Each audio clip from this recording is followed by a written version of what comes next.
This video is brought to you by patreon.com/worsttake. Get access to exclusive live streams and Discord servers, on-screen shoutouts, and early access to some videos when you join now. Help make sure that we can continue to make content like this by supporting the Patreon. Links are in the description down below.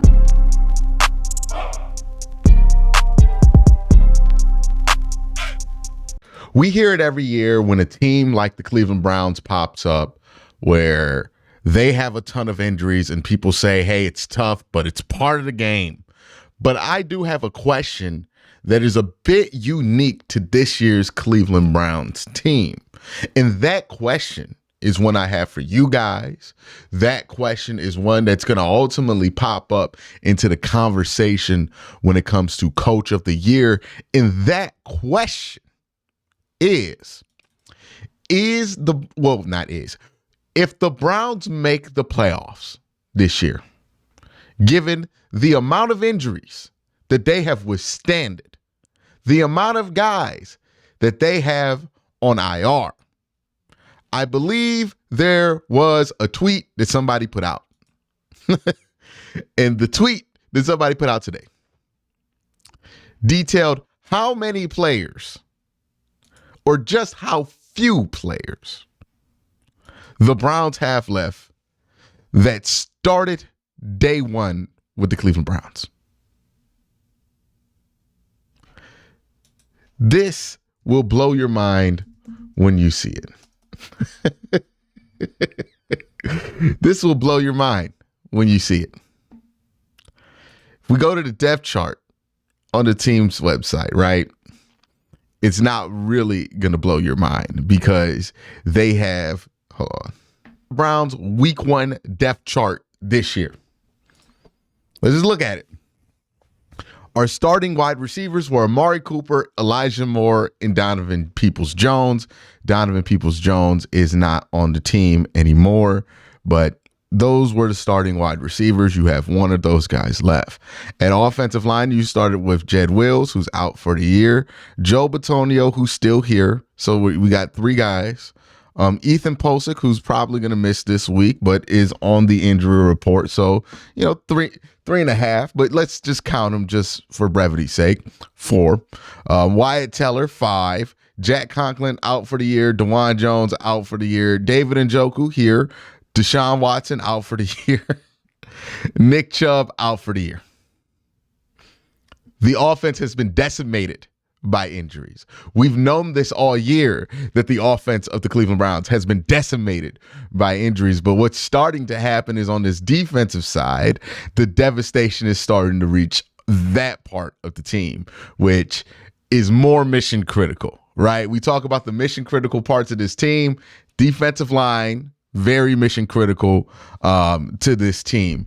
And right now, you do have Za'Darius and you do have Miles. So your main pillars, you still have. You still got Dalvin Tomlinson. You still got Shelby Harris. You got the 4 guys who are starting for you.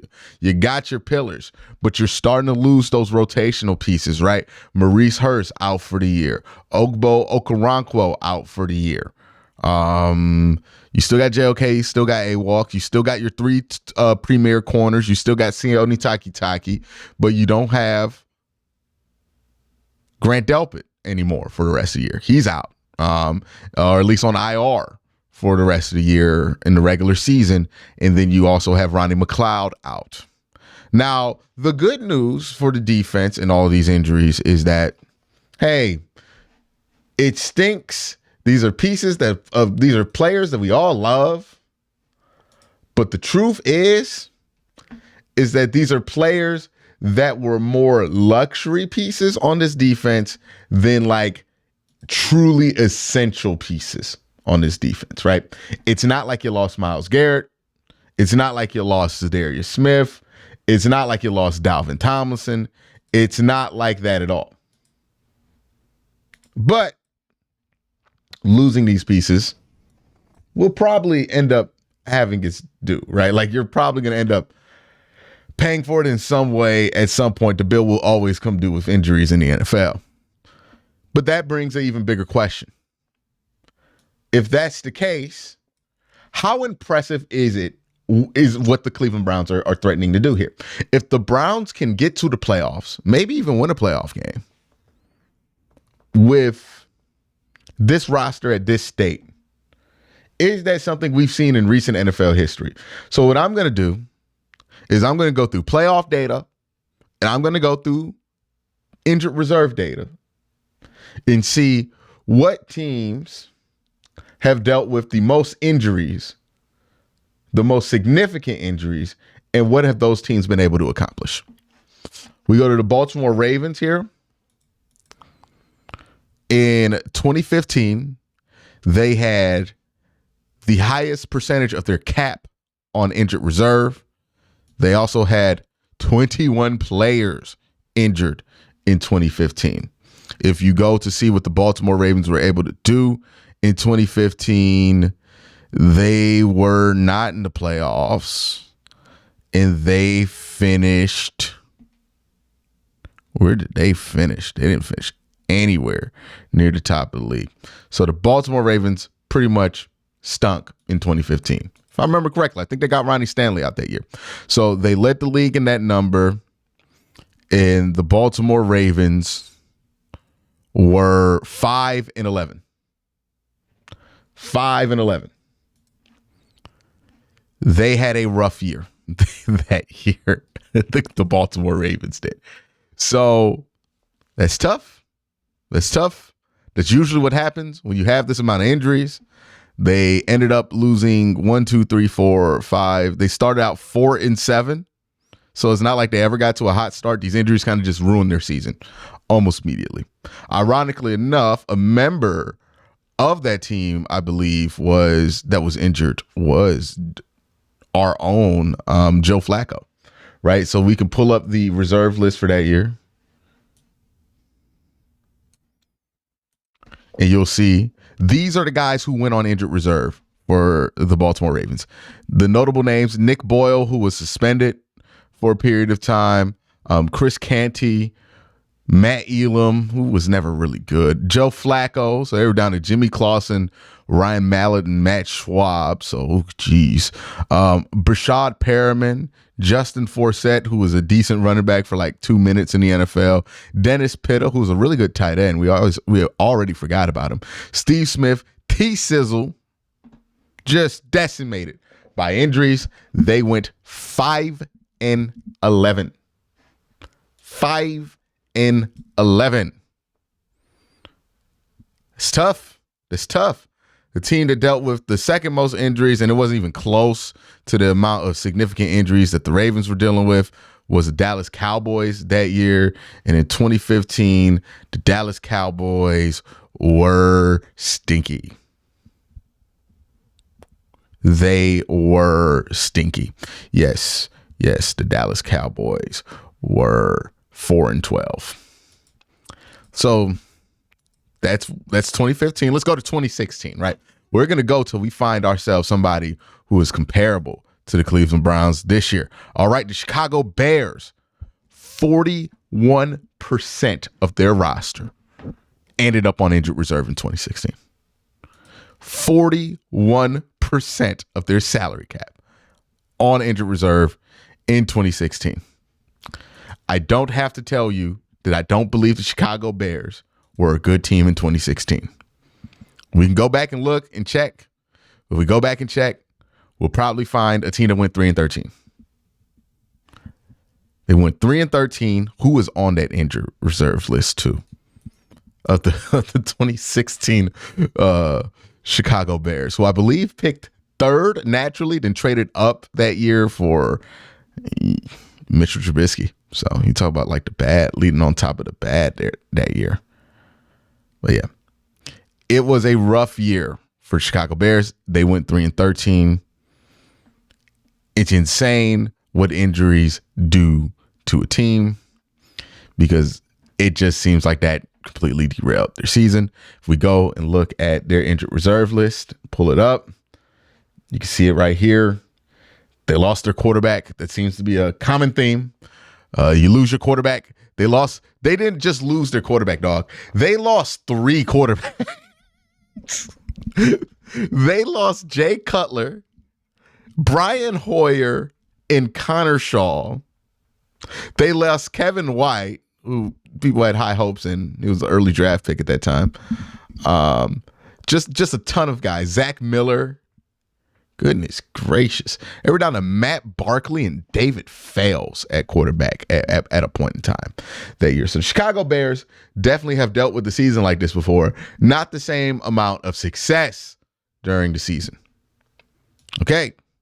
So anybody else who even had anything comparable to the amount of injuries that that year in the Chicago Bears? Oh, we go 2016 San Francisco 49ers. I can already tell you off the top of my head, that was a terrible team too.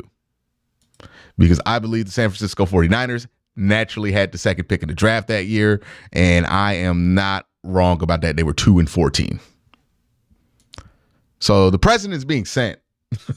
When you have a high injury rate like this, you usually stink. 2017, 40%. The Chicago Bears, again, 2 years in a row, they had injuries like this. This is insane. This is insane, dog. This is insane, the Chicago Bears injury luck in this period. They went 5-11 under Ryan Pace. And their injuries list, I mean, it's just same story. They lost pretty much everybody. They were starting Mike Glennon and Mitch Trubisky.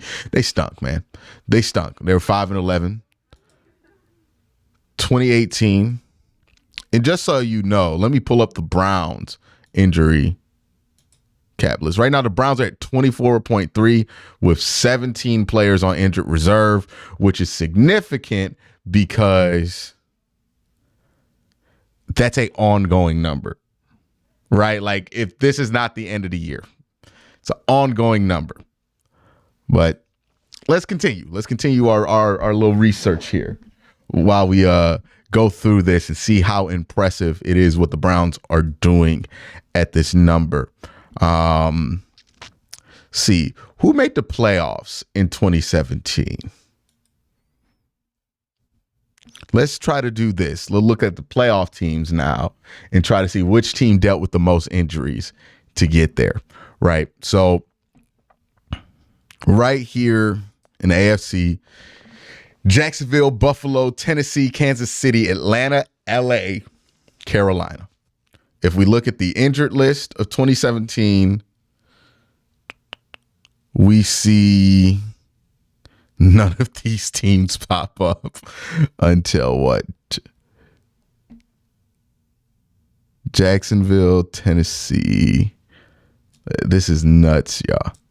Like, nuts how rare this is for the Browns to be able to do this. Yeah. All those other teams were relatively healthy. I mean, like, nobody's even touching where the Browns were. So 2017 is not going to give us a great example. All right. Where's 2018? Maybe somebody can give us a great example in 2018 of a team that dealt with so many soul-crushing injuries and were able to persevere through it and win a playoff game or maybe get to a playoffs. Like, you know, just see where that level of impressiveness is. All right, so we're looking at 2018 seasons, team that made the playoffs: LA, Baltimore, Indianapolis, Houston, Seattle, Dallas, Philly, Chicago. All right, so let's see. Are we going to find any teams? There's LA, but I believe that was the Rams, right? No, the Chargers. So the Chargers are there on that list. Chargers dealt with 9% of the current cap on injured reserve that year. Is anybody any closer? Philly, Dallas, Eagles. No. Miami, maybe? No. Dallas, Philly. So Dallas and Philly. Dallas and Philly, about 11% here. Anybody up towards that upper 20 numbers that the Cleveland Browns are at? The Lions, Jets, Broncos, Packers, they do anything this year? Not a damn thing. All right. That's crazy, right? Crazy when you look at it. So still haven't found an example. We've been through 4 years of NFL history. Let's go to 2019. Again, same thing. We're going to have that cap up high. We're going to pull up these playoff results from the 2019 season. And who made the playoffs that year? Seattle, Philly, Minnesota, New Orleans. Tennessee, New England, Buffalo, Houston. This year, a lot of teams had pretty decent injury luck. So Chicago, Philly, Atlanta, Cincinnati, Pittsburgh did not make the playoffs. Did they make the playoffs in 2019? No, they didn't make the playoffs. Denver, no. Miami, Carolina, New York, and Detroit. Those are the teams that dealt with the most injuries, and none of those teams made the playoffs that year either. All right, let's jump to 2020. Who dealt with the most injuries in 2020? Who had the most guys on IR at the end of 2020? All right, in 2020, we know who made the playoffs this year, right? Baltimore, Tennessee, Indianapolis, Buffalo, Cleveland, Pittsburgh, Tampa Bay, Washington, Chicago, New Orleans, LA, and Seattle. This is the first year of the 7 seed. We go to 2020. We do the same exact thing we've been doing all day and just pulling up these injured reserve numbers. Shout out to Spot Track for 2015 or 2020. Let's pull those up, and we're going to see San Francisco. I do not believe they made the playoffs in 2020. I believe they had everybody hurt that year. 38% of their cap. I think they won 5 or 6 games that year. Cincinnati, we know they didn't make the playoffs that year because that's the year that Joe Burrow tore his ACL. The Denver Broncos did not make the playoffs that year. Dallas did not make the playoffs that year. The Chargers, nope. New England Patriots in 2020, don't believe they did. Titans right there. So Tennessee, 8 guys on injured reserve. Let's see who those 8 guys were. See if it compares to the Browns. But the Titans did get to the 20% mark. So I have to imagine those 8 guys on injured reserve were pretty significant. Yeah, Jadeveon Clowney, Taylor Lewan. It's about it. That's really memorable, right? There's some guys in there. It's just kind of non-factors. So no, that doesn't actually compare to what the Cleveland Browns are attempting to do this year. Sorry for the false alarm. I thought maybe we had something there. All right, 2021. Let's jump to the 2021 season. Now we're getting to some recent stuff. You have to imagine the Baltimore Ravens are going to be a part of this at some point because they had those injury runs for a couple of years.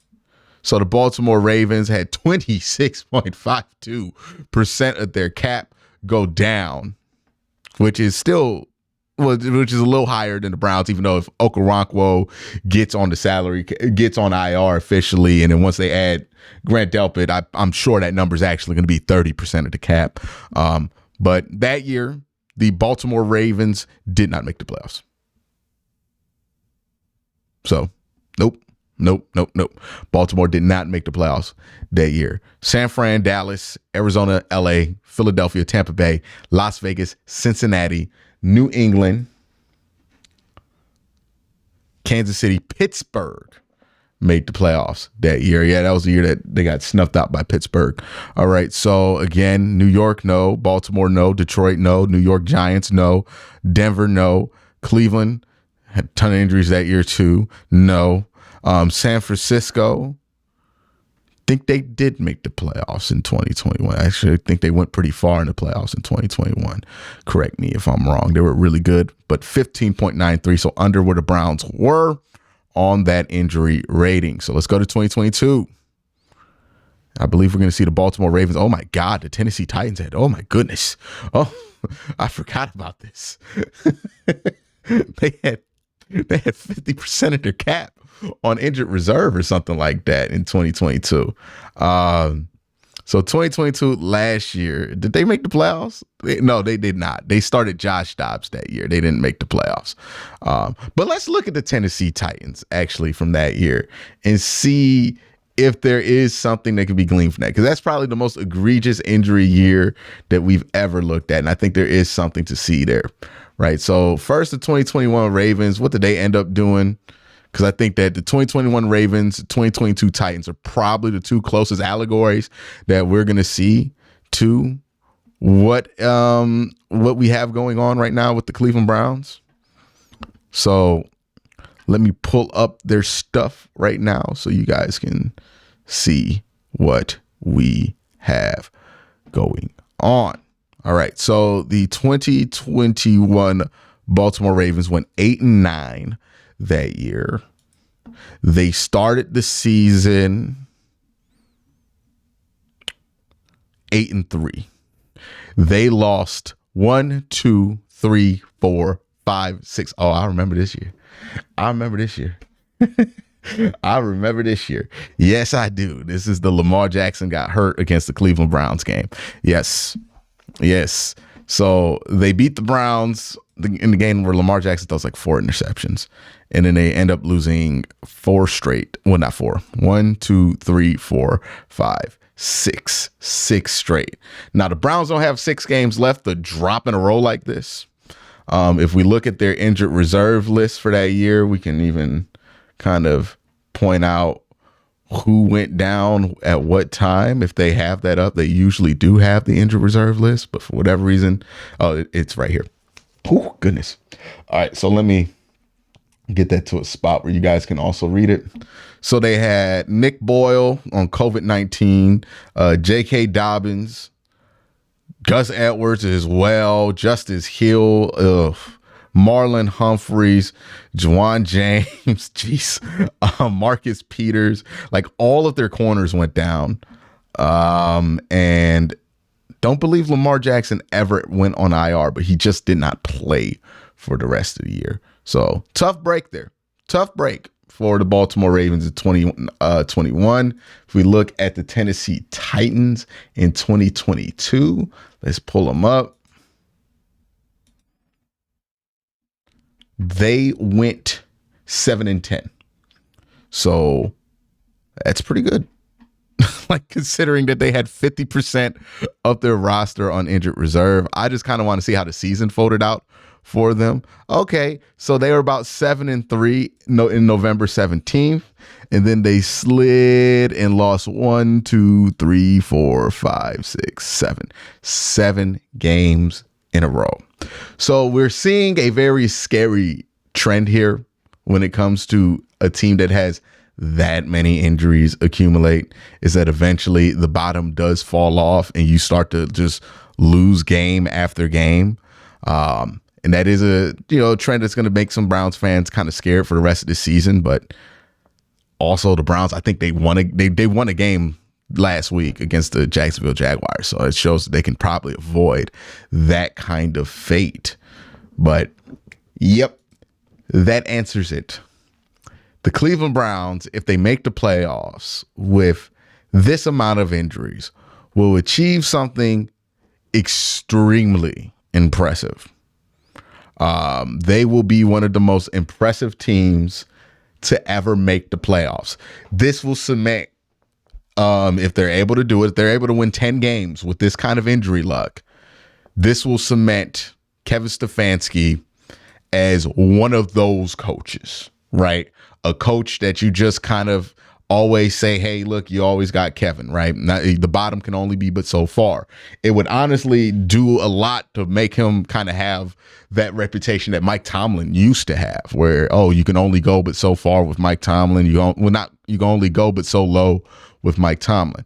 The Browns are at 24.43% of their cap used on injured reserve, and it's going up because there's going to be more players added to it that aren't added to this list.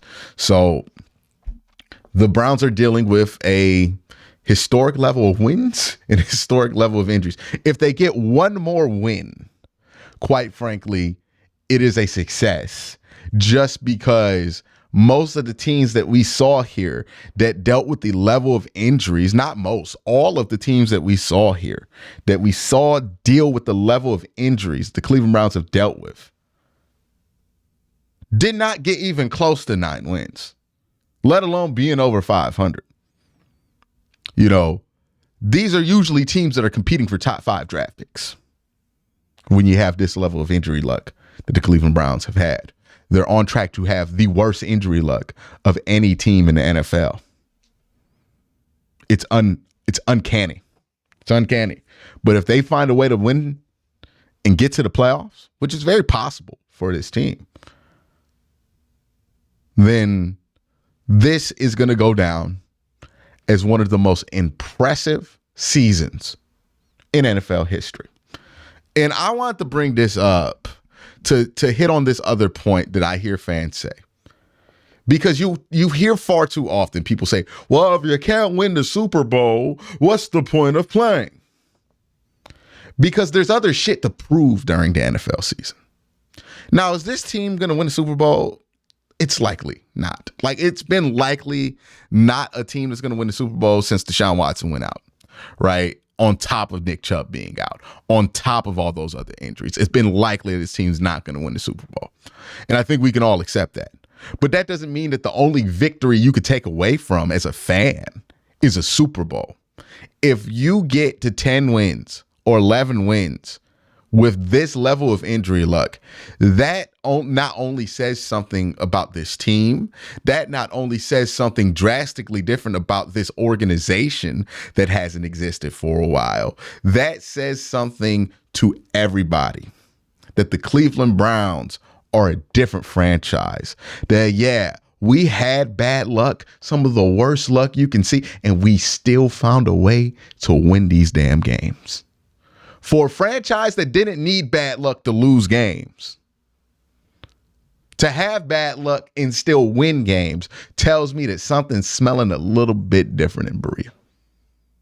We'll see how the season ends, but if the Browns make the playoffs with this amount of injuries, hell, if they win a game, like if they get to 9 wins with this amount of injuries, this season becomes a candidate for one of the most impressive battle through injury years an NFL team has ever had in NFL history. And let alone they get to 10 and 11, which is possible. Their schedule is not the roughest. Like, they're not playing world beaters at the end of the year. Playing good teams, but still, teams that they can beat. Even with the injuries that they've sustained, they still got Myles Garrett, Denzel Ward, and Martin Emerson, and Greg Newsome, and, David Njoku, and Mari Cooper. That's good enough to get you a couple wins, if not more, if not a playoff win. You just beat a playoff team last week. You know what I mean? Like, you get the right team, you can win a playoff game. You've beaten 2 playoff games all injured, 2 playoff teams all injured like this. So that's what it is for this team. Hell, when you beat the Steelers, you had a ton of injuries in 2020. So for the Cleveland Browns, this is about a chance to do something that's never been done before. This is about a chance to say something about this franchise that is drastically different than the last 20 years of this franchise. This is a chance to reintroduce yourself to the NFL as the new Cleveland Browns. And this is what the new Cleveland Browns are. Thank you for watching. Y'all have a great day. Have an even better night. Peace.